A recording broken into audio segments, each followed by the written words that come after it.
Ganesh ji, Yes. yeah, you can start now. I have started the YouTube live also and the recording also. We can start now. Okay, but can you also admit people? Yeah, I'm admitting people. No problem. You can go ahead now. Yeah, Okay. yeah. So Thank you. let's give 2 minutes for few people to join in because I don't see many people in apart from all of us.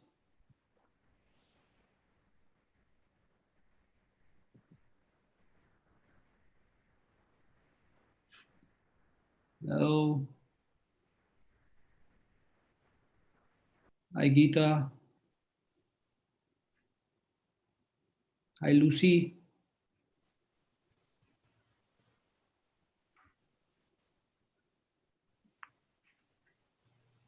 Okay, we are getting people in.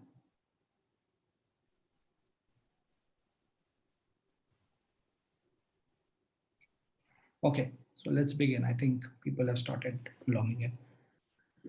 So, welcome everyone. Good evening, good morning, good afternoon. We have people from across the world right now who have logged in. Welcome to this live webinar series called Share It. This is Ganesh, your host for the evening. I'm also a Global Goodwill Ambassador, humanitarian for Singapore, Malaysia, and India. I've curated this particular series called Share It, and the first chapter is COVID-19 Conundrum, which is beginning now. So while we have faced COVID-19 for almost a year now, time has come to share substantial knowledge with our neighboring countries to eradicate the virus. Through this webinar, we plan to reach out to doctors and frontliners across the globe and create awareness among the citizens and help them in fighting COVID-19. Share It is a knowledge sharing platform where potential networks, Samaritans, experts, countries, and individuals come together with a common goal of empowering the society. So let's welcome our chief guest for the webinar. We have Datuk Marcos Yo. He's the CEO of Beo Lagoon Malacca and EXCO member of Malaysia Associations of Hotels, Malacca. Again, a beautiful city from Malaysia. We have another member from Malacca. His name is Dennis Sanford. Hi, Dennis. Hi, hi, hi. He's the VP of Tourism Business Club, Malacca, Malaysia.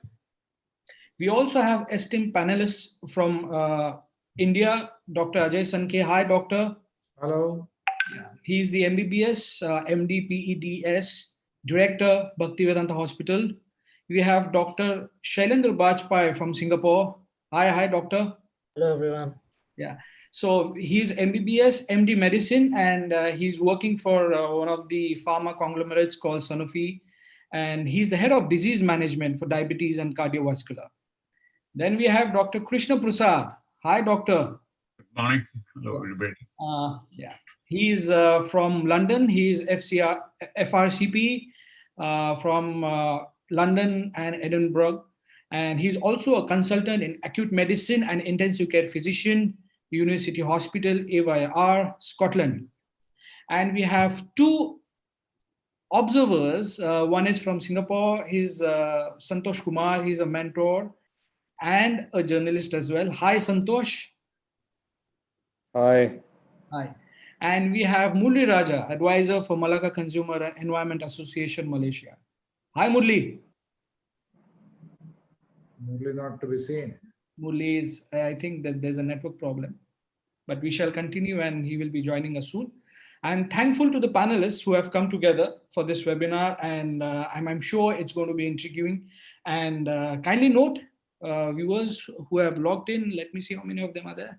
Oh, it's around 30, 40 people in just 2-3 minutes, which is good. So kindly note the webinar content is not intended to be a substitute for professional medical training, advice, diagnosis, or treatment. Always seek the advice of your physicians or other qualified health providers with any questions you may have regarding a medical condition. Never disregard professional medical advice or delay in seeking it because of something you have read or seen or heard. Kindly follow the rules and regulations of your government and adhere to WHO guidelines. So let's begin today's session. called Share It, and kindly mute your mobile phones. I just did it right now. Okay. So my first question is, we have been battling COVID for almost a year now. How have we managed to contain the spread? So let's begin with Dr. Krishna Prasad. Good morning, everybody. It's nearly a year. Actually, in the West, we came to know about this illness sort of in late December, January, when we knew we have a new virus coming up. I have to say, we just sort of winged it, as British say. Initially, we had quite a lot of information, which possibly on the hindsight were not right. I'll give you a classic example. As an intensive care physician, we were told not to put anyone on non-invasive ventilator at one point of time, as late as February this year. Now it has become the backbone of survival. So we have learned quite a bit. So the strong points were, now we know what virus causes it. We know majority of the patients are asymptomatic at the time of when they become infectious. By the time they become symptomatic, actually they are on the lag phase of infection. So infection rate comes down. By the time they realize they have an illness, 80% of the patients don't even have any major symptoms other than a bit of cold. We also realize this is one of the illnesses where loss of smell and taste has taken a huge step, unlike the influenza. We also know that majority of the treatments we tried in the beginning have now proven to be not that effective. And we also know that in patients who need to be admitted, most of the patients are those who need oxygen or some kind of ventilator support, and steroids help. So as we stand now, compared, especially from our own perspective, we were having patients left, right, and center in March, April, May, all the way to June. Then we had a big lull, but now we have a second wave going on. I was telling earlier on, we get about 10 patients admitted, though we have a policy, we admit the patients only if they need oxygen or ventilator support. So none of them others we admit. We're getting 10 patients every day in a small hospital like ours. And we are dealing much better nowadays because the mortality rate has come down significantly compared to in the first phase. But the people who get the worst illness are the people who are at the extremes of age, who are overweight, high BMI, patients who are having high blood pressure, and also the patients who have got diabetes. At the moment, the only hope we have is we got 3 major vaccine studies at the moment, and we are hoping that they will be able to roll out next year. But realistically, we don't think it will be much effective this year, probably from next year. It's in the second phase, most of the vaccines. We are waiting for the third phase results as of today. So yes, it's something we have learned every day throughout the journey of this particular illness. And I personally feel we know how to deal with much better now compared to say 6 months back. And quite a lot of things we thought works, doesn't work. Quite a lot of things we thought would not work, does work. So it's a work in progress, I'm afraid. But that's the beauty of science. Yeah, I completely agree, doctor. Let's move to Marcosio, Datuk Marcosio. And hi, Marco. Hi, everyone. So Nice to meet I you all. believe Malaysia is in a lot of news. Certainly, politics is the top priority now. But apart from politics, I think it's what matters right now is COVID. So would you like to throw some light on the current situation of Malacca for a fact that once upon a time, Malacca was declared as a green zone, which in itself was an example for other countries. So can you put some light on that, please? I think the main concern now is just right now the Klang Valley, which consists of Selangor, Putrajaya, and Kuala Lumpur, which are the main cities. Currently, we are having conditional movement control order. So practically, it's another lockdown. So this has a very severe impact on the economics. So I think it does impacts on the Malacca tourism as well, because there's no border, as the border is closed down, so there's no international tourists coming in. So we rely heavily on the local tourism, local tourists to come. And with this lockdown, we see that nobody is coming to Malacca for tourism. It's pretty quiet. And I'm pretty sure that most hotels are facing cancellations. So initially March, we have this MCO. So we thought in July we can see some improvement with the locals actually traveling after the months of lockdown. So we see some light in July and August. But with this current 2 weeks lockdown, it does impact very severely on the I don't major on the tourism in Malacca as well as the retails, F&Bs and whatnot. So we hope that we can see some incentive from the local governments to help the SMEs on this matter. Okay. Right. Okay. Thank you. Thank you. Dr. Shailendra, if you can give us a brief about how Singapore is coping up and your take on this whole COVID conundrum. Thank you very much, Ganesh. First of all, a big thank you to you and to all the esteemed panelists for the opportunity to contribute, listen, and cross-learning primarily for me. So as just a small disclaimer here, so I'm not representing my company or any organization I work for, as Ganesh said. So I'm with you here as I would say, for an awareness from what is there in the public domain, as well as from my healthcare friends, colleagues, and what's happening around. So the first case in Singapore, as we all know now, was in end of January, actually. And what has helped Singapore to cope up, or I would say to take a charge of the situation, was very unique. If you see the journey in the last 10 months, what has worked in Singapore, and I believe it is based on some of the learnings and the preparedness which happened for the previous epidemics and the pandemics for similar viruses. But the Singapore goes a long way ahead, and I think this is one of the best practices which has to be cultivated over ages. And that is about leadership, it's about governance, and it is about social capital. I think the decision making was pretty fast here. The governance system process were in place, but the implementation, the execution, and respecting what is being put in place was of the highest quality and standard. And then last but not the least, I think the contribution bottoms up of everyone here in the community is commendable. So the social capital which has been cultivated by people are generally abiding, they are law respecting, they know that this is in short, mid and long term, it's in their benefit. So that has gone a very long way in that. So the cases started pretty early, Singapore being a big aviation hub, and there's a lot of traffic, as we know, one of the busiest airport as well. And it's also a business hub for several of the across industry sectors, different sectors and businesses. Many of them having their regional and quite a few global offices in over and above their local offices. And what it meant was that there is a high possibility of contamination, infection, and transmission in the community. I'm not going into the details of the factors about the infection. Dr. Krishna has beautifully given a quick overview of what happened.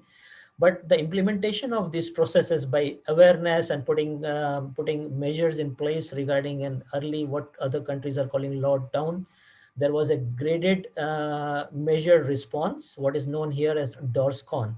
So this is about a disease preparedness where different levels of activities are implemented, what can be done, what cannot be done, and what is the advisory for the public, and what is the impact on the activities. So it consists of 3 pillars. So the DORSCON level was raised to orange, which is still continuing. That happened pretty early. Then we went into a longish, lockdown is not the right word. It was called circuit breaker. What it actually means is that many activities where there was a high possibility of people coming together, they were either put on hold or there were restrictions for fewer number of people in all. And I hate to use the term social distancing because we are all human beings, we are social animals and we can't survive, but probably it's more about safe distancing. I think those measures were put in place. There were riders in place, the Epidemic Disease Act was implemented, and the people who knowingly, unknowingly, some of the people who violated it were actually taken to the right conclusion by some reprimanding by penalties or whatever act demanded.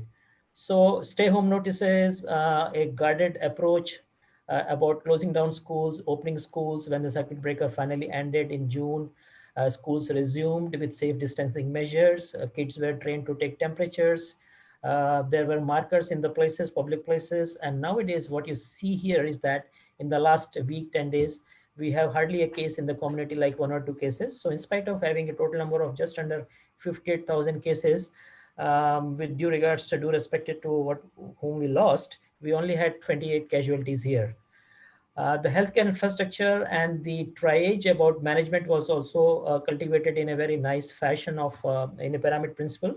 There were designated PHPC, which was primary care public health preparedness clinics, where you can kick off a triage with people with having influenza-like symptoms. Then you can go to community facility or a hospital setting based on what you require. And then there was a step-down approach also.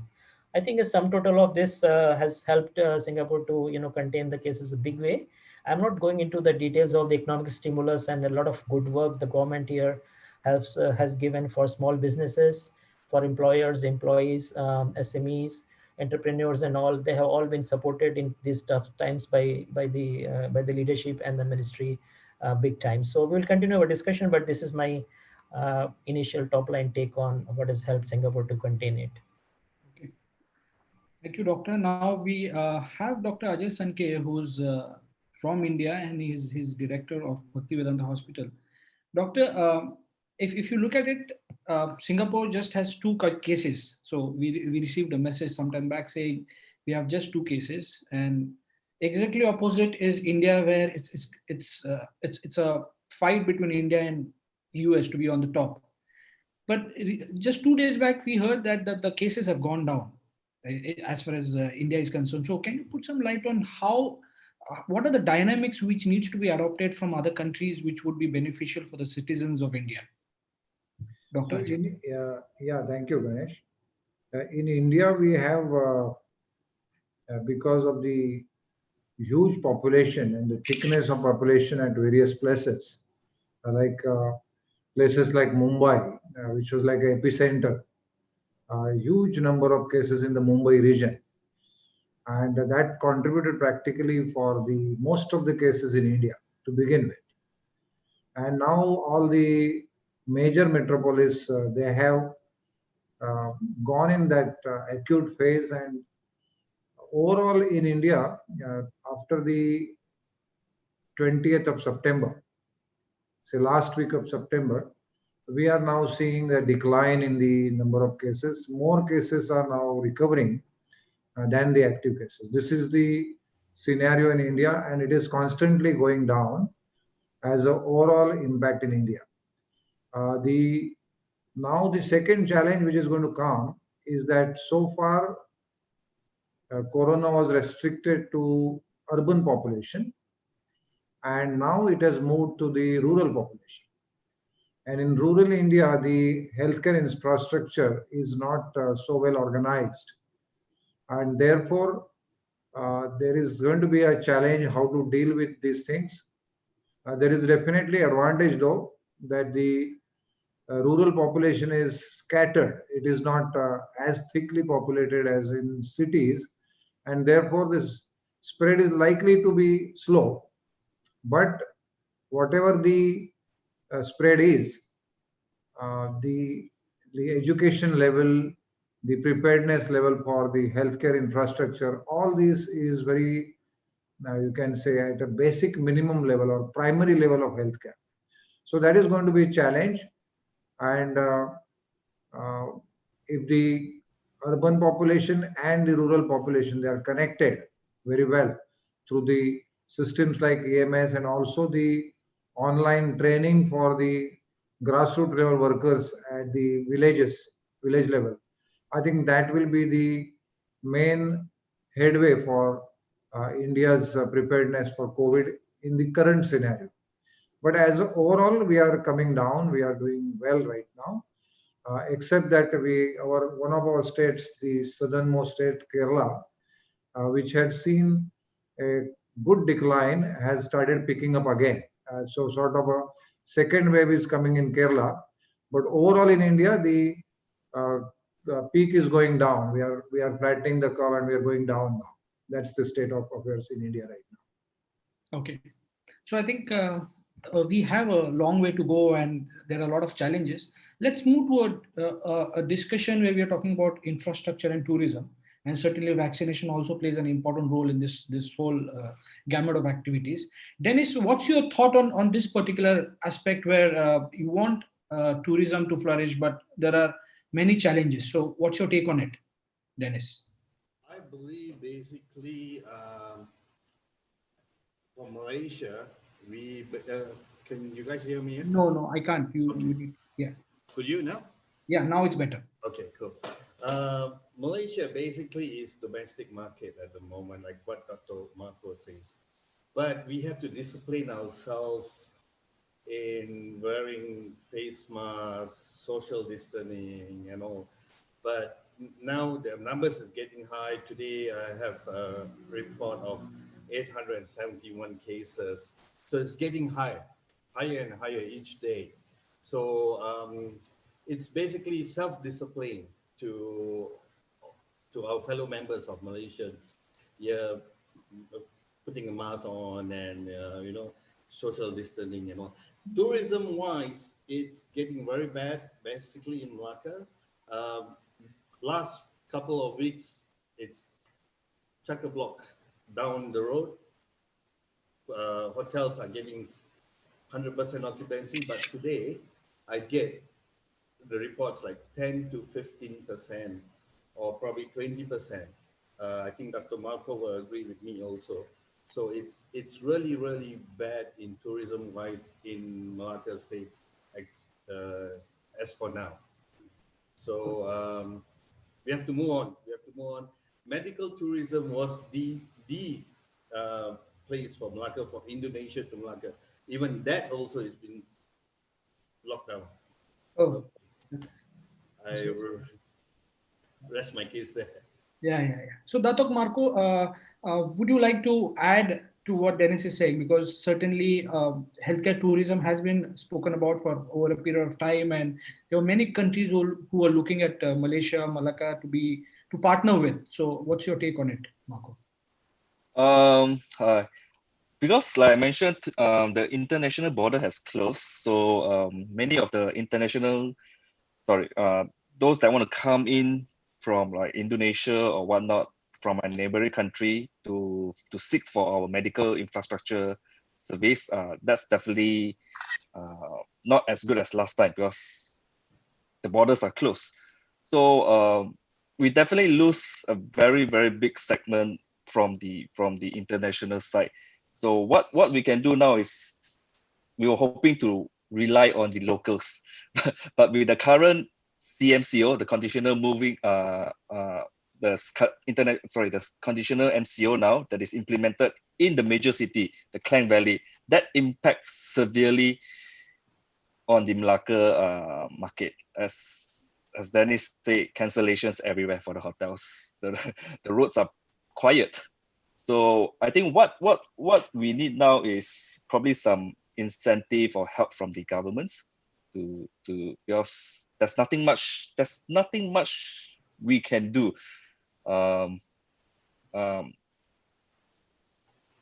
Because borders are just closed. Now the local borders are closed. Correct. So, Datuk Marco, I think the way to move ahead and the answer to all these issues is the vaccine. So let's move to Dr. Shailendra, who can quickly give us a quick update on what's happening in the vaccine world. Dr. Shailendra. Yes, sure. Thank you, Ganesh. So I think one of the important measures which was flagged pretty early, and all of us understood that we were caught off guard and in our preparedness, and therefore on the management side, apart from we are learning every day the implementation and testing of the existing medications, including repurposing some of the antivirals for similar families of viruses were tried and all. But what came out very prominently that if we don't have a vaccine, then it might become very difficult for us to contain the situation. So a lot of vaccine candidates, some on the existing platforms, some on the new platforms, started pretty early, I would say, in the R&D space. Today, if you look into, we had just under 200 different target compounds in different stages, with almost around 15 human trials and almost 10 or 11 in phase 3, which is like the late phase studies and all. So in the vaccine space, we have to be a bit cautious from several perspectives. One is that, of course, we need a vaccine. How we need it tomorrow. How soon can we get it? That is the big question. So although we are following the regulators, ministry, policymakers, health authorities, they're all following the regular process. but then it has set up a new normal in the development, discovery, development, and approval space. What is happening, which is a very good thing to happen, is that some of the vaccine developments are being accelerated both on the technology front, but not only on the technology front, but also on the approval side. The regulators have opened up to the idea of looking into the data, however sparse it is in real time, so that they can actually look at it, and of course with all the riders, checks and balances in place, including the safety review committees and all. And then some of the countries, as we all know, they have given an emergency authorization, which is like a approval for use on basis of limited data, where they have done a risk benefit analysis and found that probably for the vulnerable population, if we allow it, this is likely to provide more benefit than cause the risk. So where are we? I think we are trying to catch up on the bandwagon of creating vaccine for everyone on this planet, because that is the only way to go. How soon it's going to be there? There are, as I said, there are some vaccines which have been recently approved for emergency usage, but for mass availability, mass production, and subsequently distribution in the population, I think we have to be very realistic, and that could actually easily run into end of Q1, Q2, at the earliest next year. And again, I'm only talking of as per the WHO and the information available in public domain. We all know that this would only cater to a specific set of population, the population which is frontline workers, healthcare workers, the vulnerable population, the aged, elderly, and the people who are involved into emergency services and social care. And then eventually it might spill over to mid of 22 or even end of 22, where we can actually have the vaccination for everyone.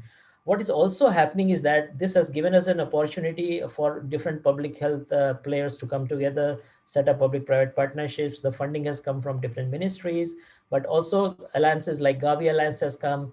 They have created a COVAX pillar for a fair, equitable distribution and access, so that no country is left behind, and the countries who need it the most also get a fair share. And I'm very happy that today we have more than 170 countries, including some of the big names, into this COVAX pillar of the alliance. What is more challenging is actually not ramping up the production, but also after testing and approval, how many dosage would be given, how long the immunity will last for it, will it become a seasonal thing?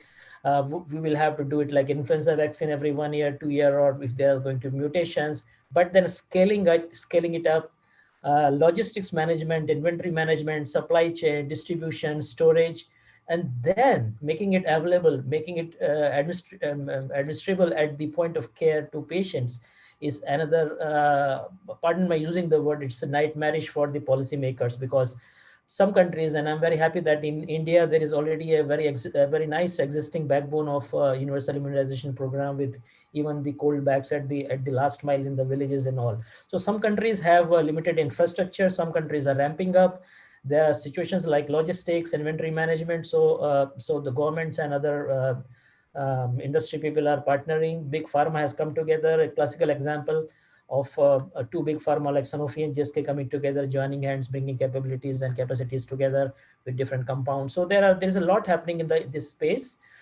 This is very good news. There are a lot of learnings, and I hope this will remain in the public health space. We all learn from this, and we should also contribute and think about, and in our space, that how we can make a access the biggest challenge, and how can we simplify it at our level, whatever we can contribute in the forums, in the places, in the committees we are sitting in.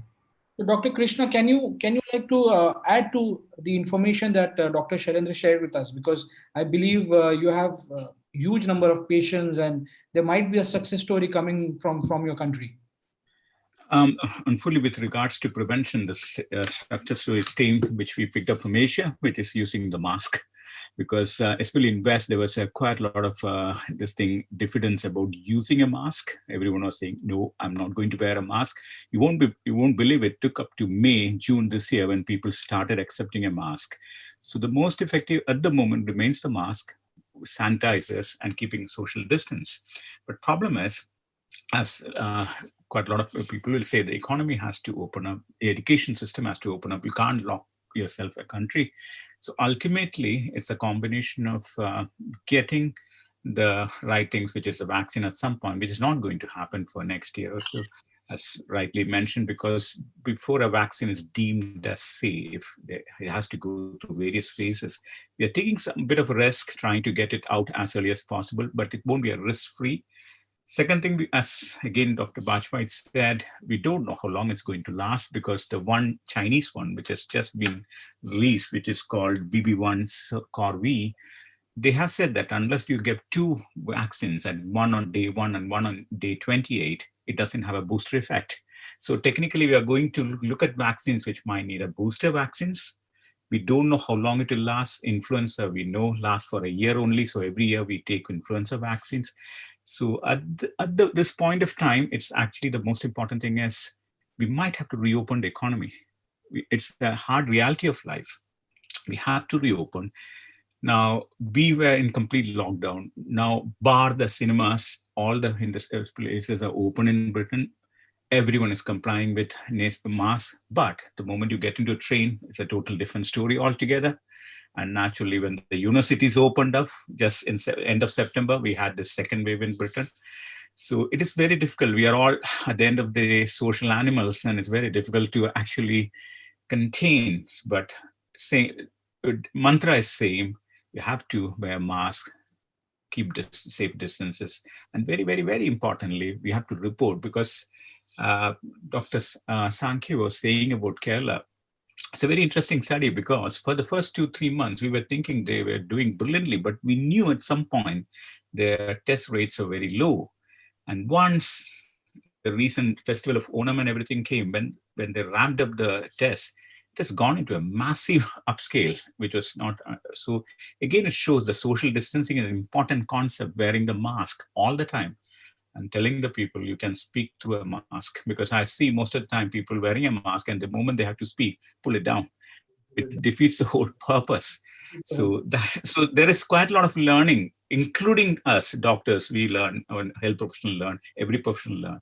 So initially, when we were given, I remember one of staffs were saying, especially training staff, they can't breathe through the old FFP3 mask. We had to tell them, no, you can breathe. Every surgeon has been breathing for years.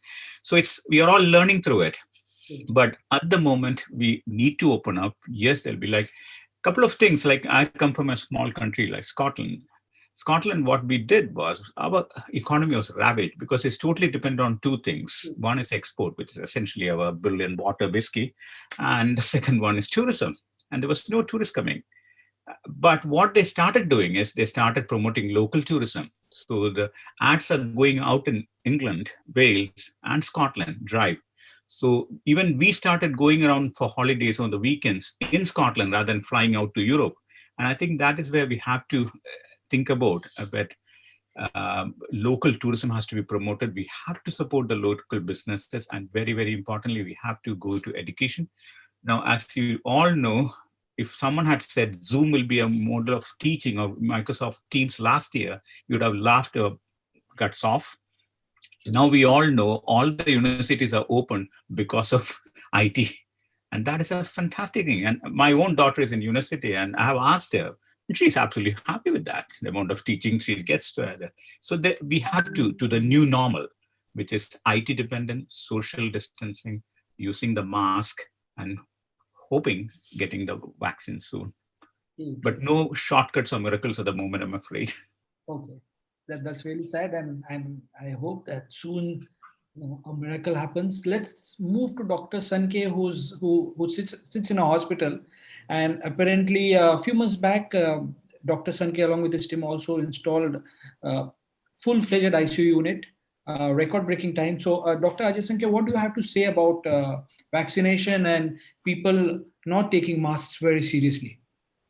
So as Shailendra and Krishna both have said, see, this vaccine hope that it will come and it will save us is really not an immediate reality. And even when it comes, maybe after 8-9 months or 1 year, because some vaccines are in phase 3 and very likely that they will come, but again, not less than 6 months to 1 year.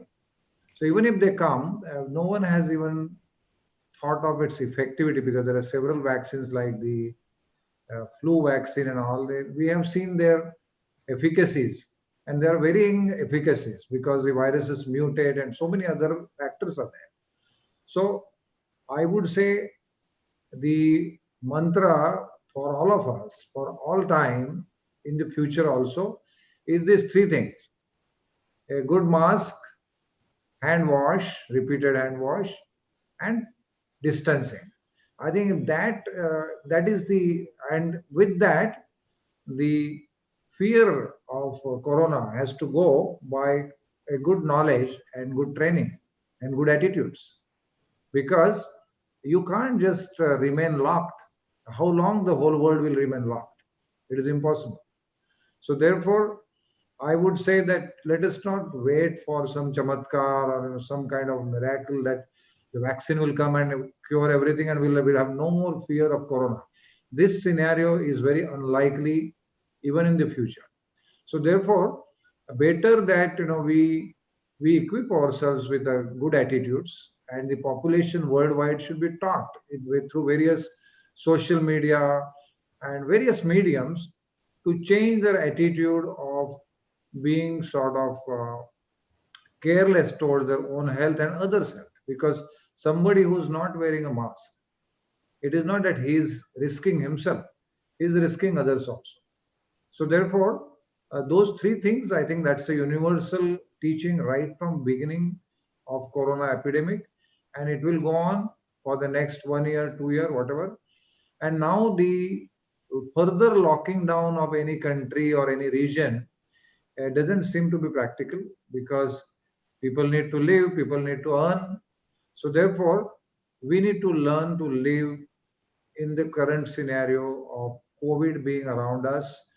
And even though you might going out for your work, daily routines, whatever you are doing, including entertainment, if there are proper protocols followed everywhere, whether it is a mall or a cinema theater or a restaurant or a hospital or a educational institute, I think that will be sufficient. Because what I will share with all of you, that most of our doctors in Bhaktivedanta Hospital, they have been treating corona. Some of our doctors have been seeing nearly 50 to 100 cases of corona every day.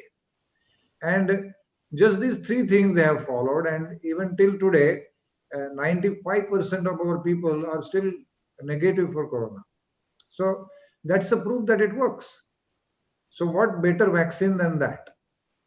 I think that's the correct vaccine of attitudinal vaccine, I would say, which all of us need to have. True. So, doctor, I believe you also, the hospital also runs few courses and few nursing courses. Would you like to offer those courses to probably other countries like Malacca or London? Or yeah, sure. We have now. This is again a boon of corona. You can say that our whole thinking, like we had no more traveling for conferences, no more lunches for conferences, no more cocktail parties for conferences. No, you are just on Zoom. You can see each other, and you are in a relaxed atmosphere. In fact, actually, according to me, this is fantastic. This has brought us together. Now I can speak to Shailendra, who is sitting in Singapore. I can speak to Krishna Prasad, who is in Scotland. And this has really brought us very close. And the cost has gone down. It's just a Zoom call, which is practically free. So I'm saying we have to look at these new normals, and through this, we can connect to now every corner of the world. So we do have courses for the doctors, because our doctors have set up units. In fact, for our local region, we practically set up all the protocols for how to treat, and the protocols have gone through a lot of versions. And today, one of the best protocols we have with us, and excellent results. So training of doctors, training of nurses, training of healthcare assistants, all this is available with our hospital. And definitely, if somebody is willing, we can offer that. Definitely. So Datuk Marco, the offer is open, and I hope that you guys would be able to capitalize on this particular aspect and get that infrastructure of sharing knowledge with each other together. What's your take on this? Datuk Marco. Sorry, the line is breaking. Can you repeat the question? Yeah, so Dr. Sanke just said that they have few nursing courses and they have the infrastructure to empower the locals to fight COVID. So are you, as a city, willing to take up this infrastructure of knowledge to enhance the fight? You mean like the Zoom No, they have infrastructure? few nursing courses as well. So would you like to take up the existing domain knowledge from India and implement it in Malacca? Uh, So basically it's like a win-win situation, right? So every country has a unique selling points. So currently India has been, a forefront. They have been seeing many cases every day. So there are a lot of learnings which can be shared with other countries. So that's what I was mainly talking about, because Malacca is still, like, the cases are still not those many as compared to India. yeah. If I'm sure with the share knowledge, it does helps both parties. But I can't comment much on that lah. Probably, Dennis, would you like to take on this? Okay. Okay. Let's move to the third segment of this, and it's a very important segment, and everyone is talking about mindful living. So, has the gap between doctors and patients reduced? So, what's your take on it? So, I see Dr. Shailendra smiling over there. So, Doctor, would you like to put some light on this? So thank you, Ganesh. This is very interesting. We are using the term like new normal and other things. I think this has given us a small pause and time to reflect upon how we are working, how everyone around is working. So there are a lot of different learnings. So I can tell you a bit about what we are doing. I'm active in healthcare space, both within the company and also try to contribute in the community. And what we did was we realized that people are finding it very, very difficult to come to terms with suddenly, the lockdowns. Husband, wife, spouses, they are both are working and they are at home with the kids, and their schools are online, and you have pets and you have everyone around, and you don't have two offices at home to work. And so it was very interesting times. That's one. Secondly, you had those 50 or 100 pair of dresses which we haven't worn for 6 months. All right. And then there were a lot of other things. So there were quite a few learnings, like what is the difference between needs and the wants.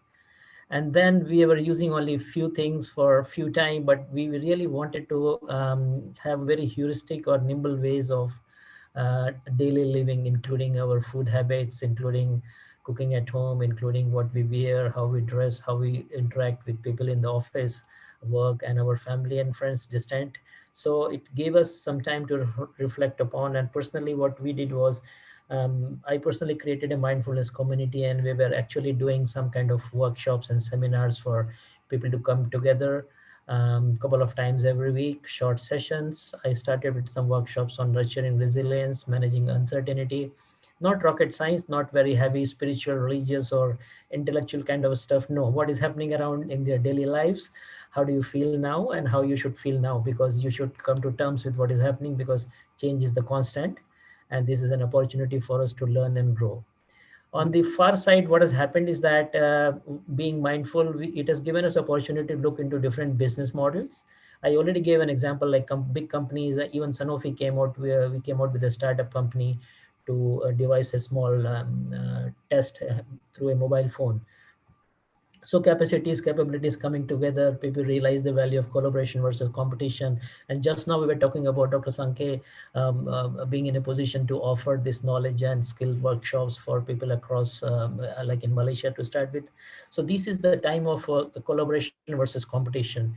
We are moving towards a compassion-based economy. As long as we are mindful about it, I think this is a long way to go. So what is going to happen is that world is going to be becoming more interdependent. We need to understand this fact. Look at the balances on the vaccine side and station side or something. People are no more working in silos. So on one hand, we are maintaining safe distancing and social distancing, which we have to, but probably we have to come closer in our day-to-day living, look for new business models. And of course, the bottom line remains the same. You have to be very, very mindful that, okay, change is the only constant. We are still alive, we are breathing every mindful moment, and we should be coming together to support each other to live a simpler life tomorrow. That's what I would say, that mindfulness has been very helpful in this approach. Dr. Krishna, what's your take on this? Because I believe you have been interacting with a lot of COVID patients, and to keep your cool all the time, and Yeah. challenges, people not wearing masks, you need to be very quiet and keep meditating and talking to yourself, control. So how has it been for you? It's very interesting perspective because as opposed to say India or Singapore, in West, one of the biggest problems is that majority of the people are living alone. So even the parents, once a kid is 16 or 17, they leave the house. It's not like we have nanny, dandy, everyone around and brothers or kids around. It's a totally different. And they took a major hit because I'll give you an example. Since January, we did not have any clinics, and quite a lot of patients used to come to clinics, actually more of a social event. They used to come and speak to people whom they haven't spoken to. Even if they have a health check every 6 months, that was a social outing. And suddenly these people are all logged in. And it took a massive toll, not only on their general health, because they can't go out for walk. And then the problem is, then as they say, the idle mind is a devil's workshop. They listen to radios, listen to podcasts, listen to information on the TV, and they get. So one of the things we realized is one of the biggest toll which took was people started worrying a lot and getting more isolated a lot. They did not have anyone to speak to. Simple as that. If you tell the generation here that you can go to internet, you won't believe that majority of the people don't even have an internet at home. They don't use internet. They don't go to any web page. It's only the same old television. They don't even have a satellite television. They just go to the BBC One, BBC Two, and a couple of other channels, and that's their bread and butter. So then the information trickles in. They cannot differentiate between what is the fact and what's the fiction. And that is a big problem.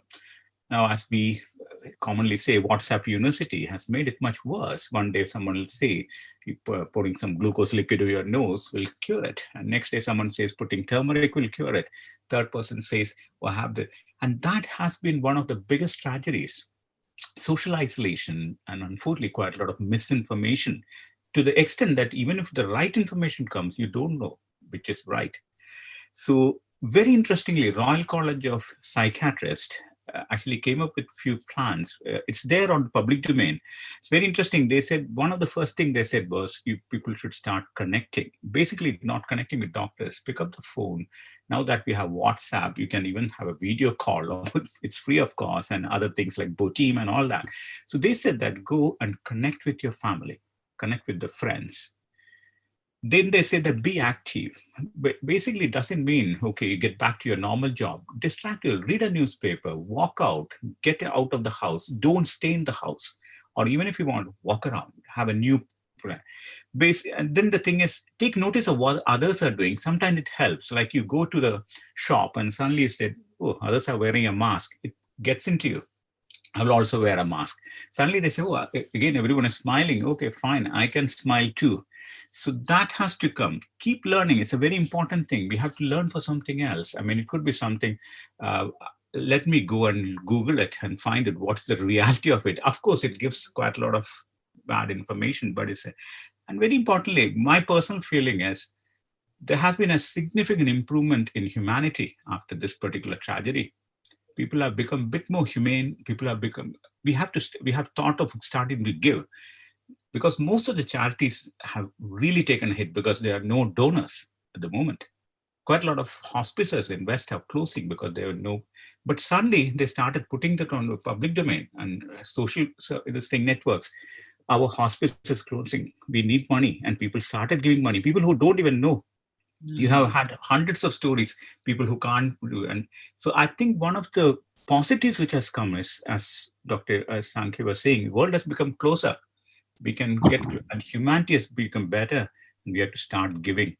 So this thing is, I always tell my patients, talk, talk, talk. And that's what we have to do. And sometimes it's extremely helpful, ignore few information, because if you feel I'm very uncomfortable, just ignore. We have to learn to ignore and talk and communicate and probably start giving a bit more. And that will be the best way forward. It's a typical intensive care physician's take on it, not a classical mindfulness person's. Okay. I think Dr. Ajay Sankhe would like to add to this because he has been speaking on this particular topic, and Bhaktivedanta Hospital has been quite active in doing social work. I know few patients have been even treated free of cost, and they're taking good care of the community in and around the hospital. So, Dr. Ajay, would you like to put some light on that?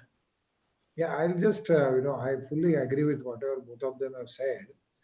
And it has really made us doctors also introspect a lot. I'll just share something. When in the beginning,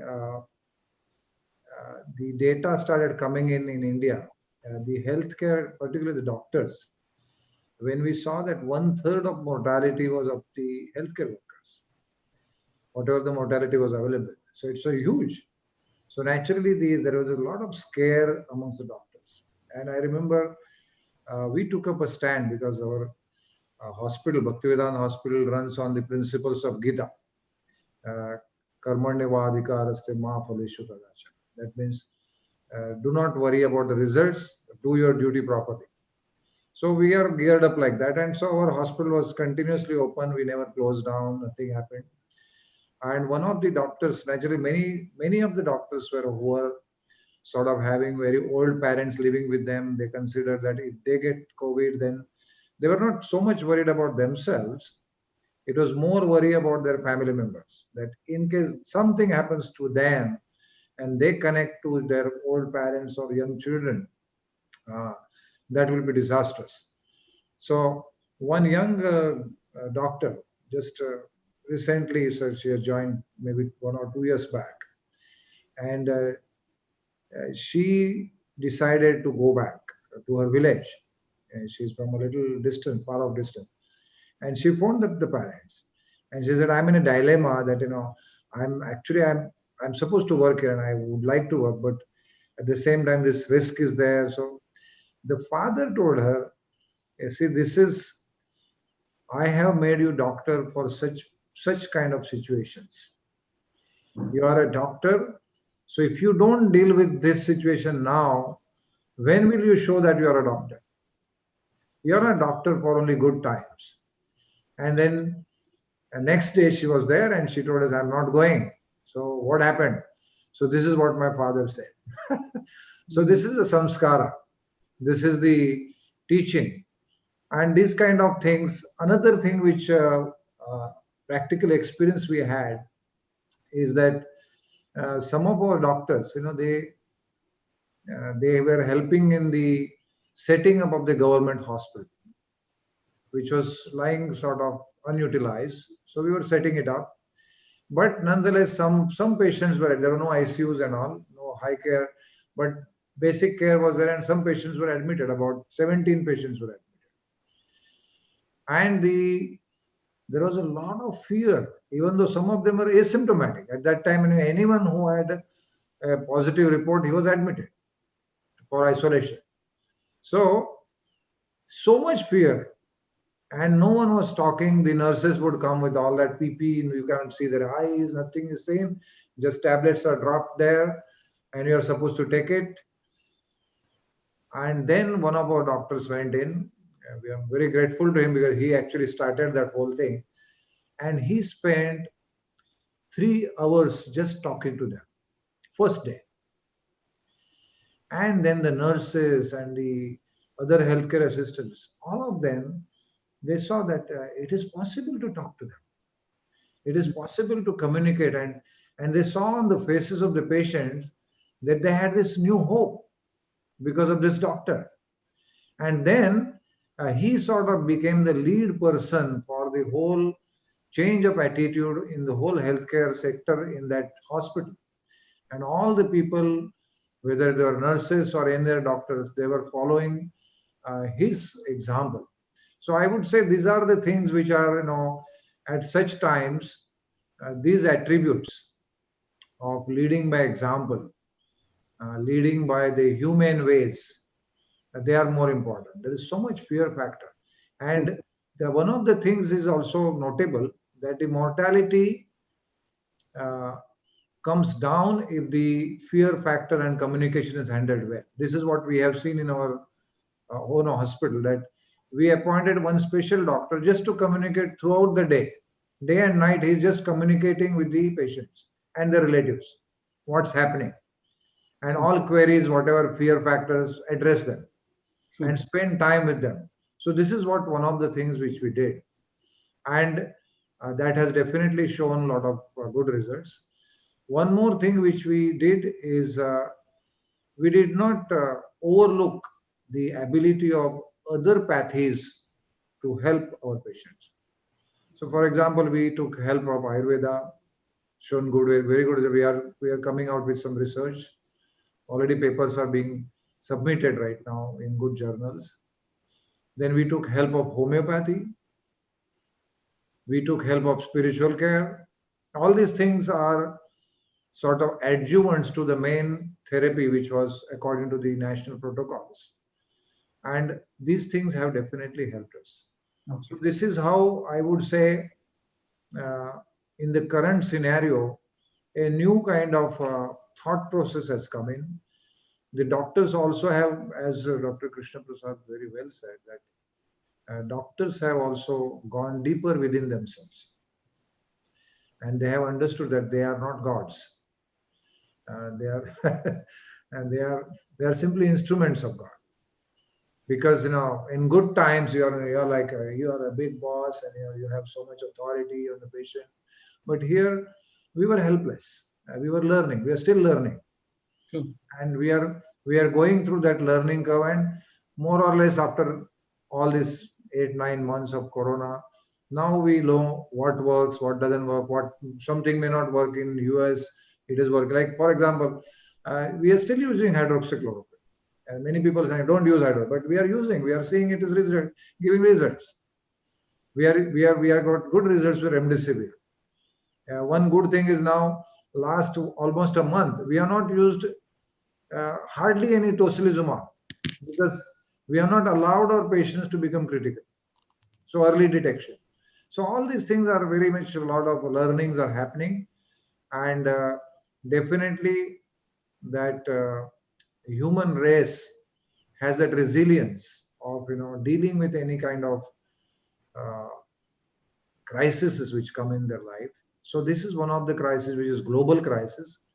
And here, as our Prime Minister said, Atmanirbhar Bharat. So it's like Atmanirbhar every place. Every place has to figure out how they can deal with the situation in the local, while taking help of knowledge sharing, which is available globally.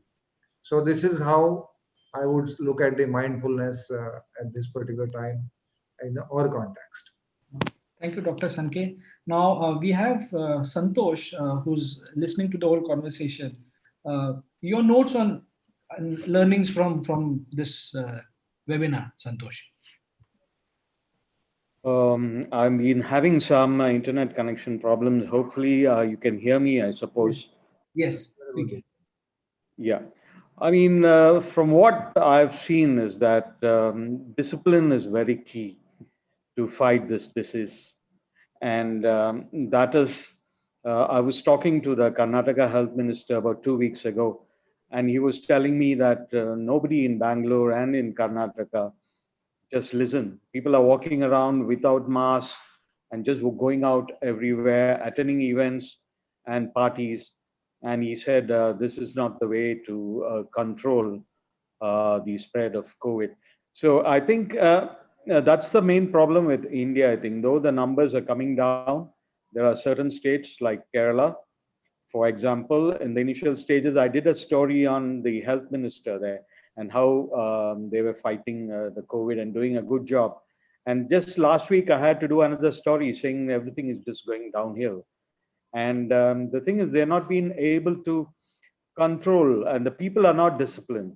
And the situation with Singapore basically being able to fight and overcome this pandemic is that people do listen. Though there are strict measures, there are fines imposed, but people do listen to what the government is saying, and they take it as their responsibility that they should be careful and be safe and see that this doesn't spread. So overall, I think the doctors have given a good perspective of what's happening in Singapore, India, and Scotland. And I think it's all of us have to join together to fight this pandemic. Okay. So that's the way to go. Thanks, Santosh. Murli, can we have your take on the discussion, please? Murli, are you there? Murli, are you there? Okay, let's move to. Ganesh, Yes, Ganesh, yes, Ganesh. I'm Yes. here around. Okay, we just need Sorry, your. I have lost the video. Okay. And what is what we'll do is I felt today's discussion is very what it is very worthy, Okay. and at least we had some tips to be shared. So to the what is Dato Marco and Dennis, who represent the tourism industry in Malacca. So I guess that is quite what it is the tips and like the nursing home that was offered. Yes. And we can look into exploring the the opportunities. True. So that will be very great, for Malacca to start training and the frontliners, especially the hoteliers. Yeah. The hoteliers which need this kind of crucial elements to control the spread of the pandemic. True, Murli.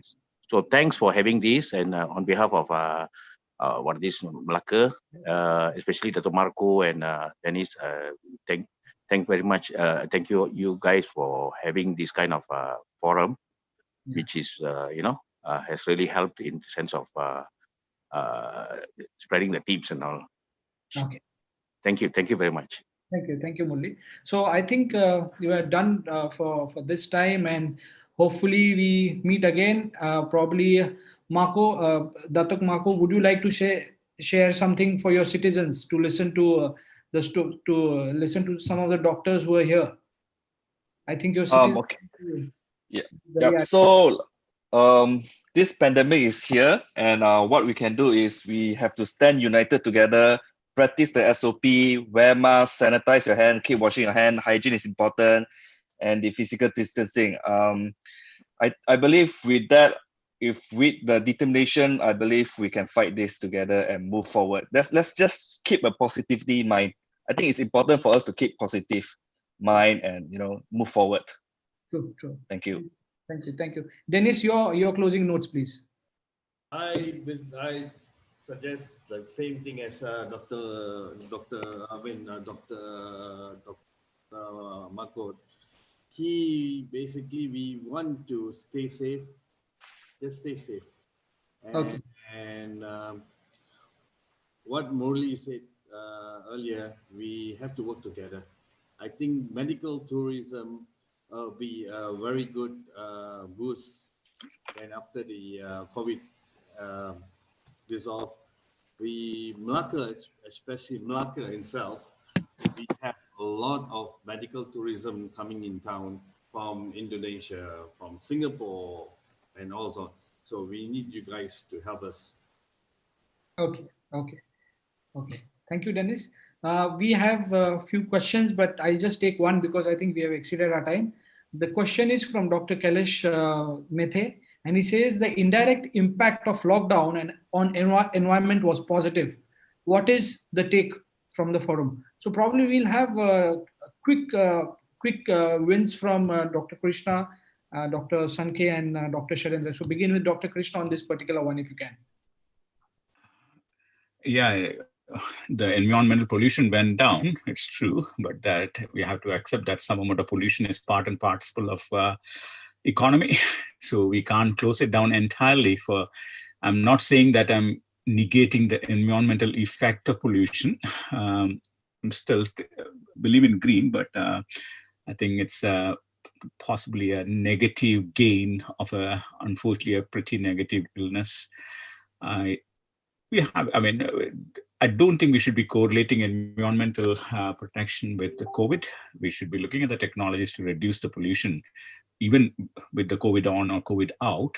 I think both are totally unrelated. Yes, it's nice to see some of the minerals from a decade, I mean, eons away, but still, I think it's a good thing, but it's not the way to achieve by causing a long term. Yeah. Dr. Sanket, please.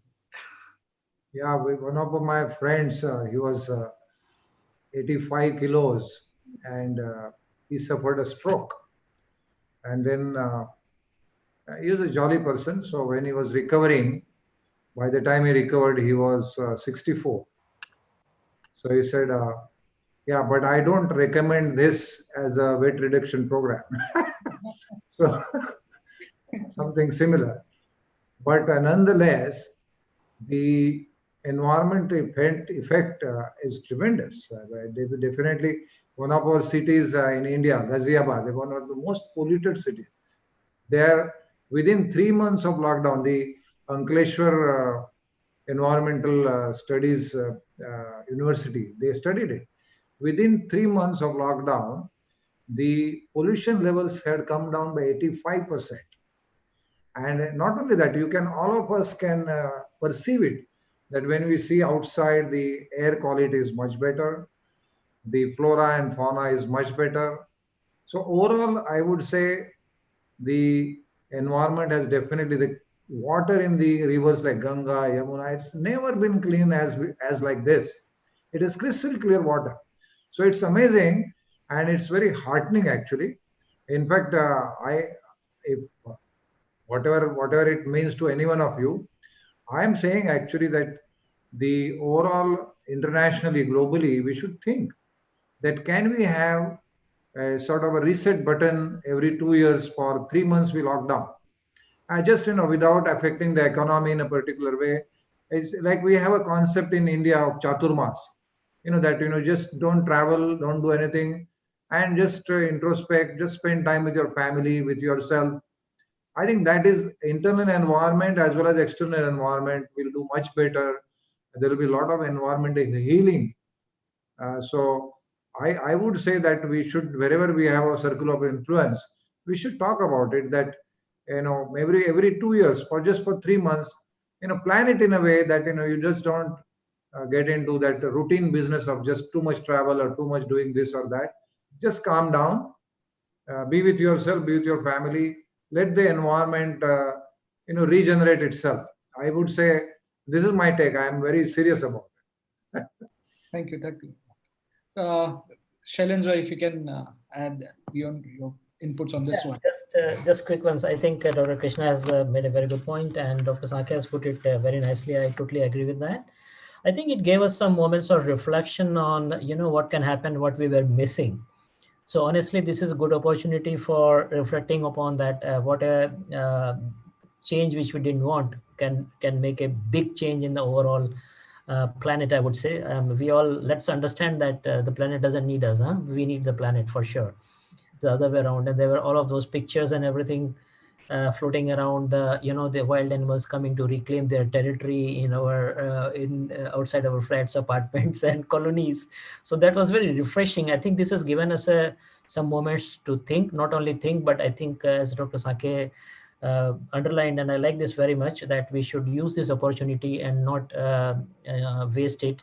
We should unlearn what we have done. We should take it as a part and parcel, and by default, it should become a part of our sensitivity to the environment, and we should implement policies and practices and procedures to inculcate it, beyond the classical CSR and people, planet, and process, which is more like cosmetic than anything else. So I'm for it, and I think, of course, we all need to define ways and means that how we can minimize the impact on economy, but still do it the right way. Yeah. Okay.